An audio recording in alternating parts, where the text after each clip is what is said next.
When it comes to fire, the most common color is probably orange or red, and this is usually from burning something like wood.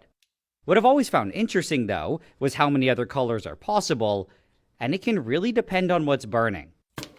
For example, if I add a solution of boric acid and methanol and light it on fire, I get a really nice green color.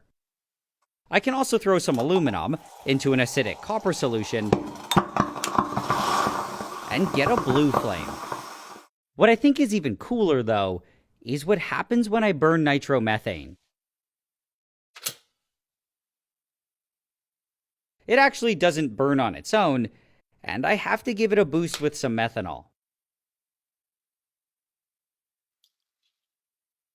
Now when I try it, I get a flame that has almost no color. There is a slight hint of yellow, but besides that, it almost looks like it's in black and white.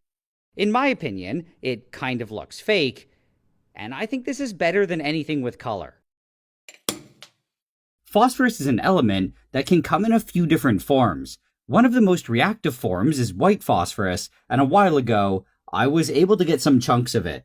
It's stored underwater to protect it from air, and the moment I take it out, it starts smoking.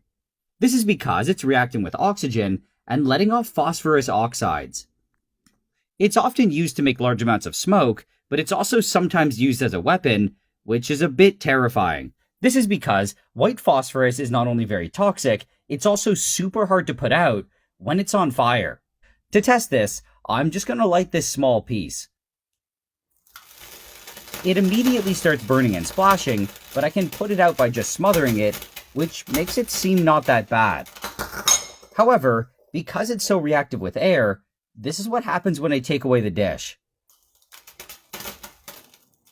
What I have here is something called ferrofluid, and if I put a magnet under it, it's able to make these really weird spikes. Then, if the magnet's pulled away, the spikes all magically disappear, and this honestly kind of blows my mind every time I see it. What I also think is interesting, though, is what happens if I put it directly onto the magnet.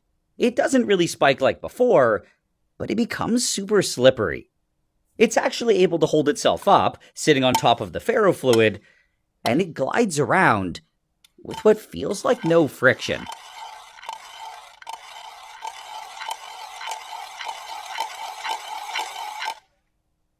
Personally, though, my favorite thing is what it can do on paper.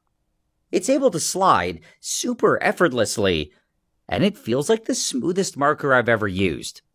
The line that it makes is also shockingly clean, and I just think it's pretty cool.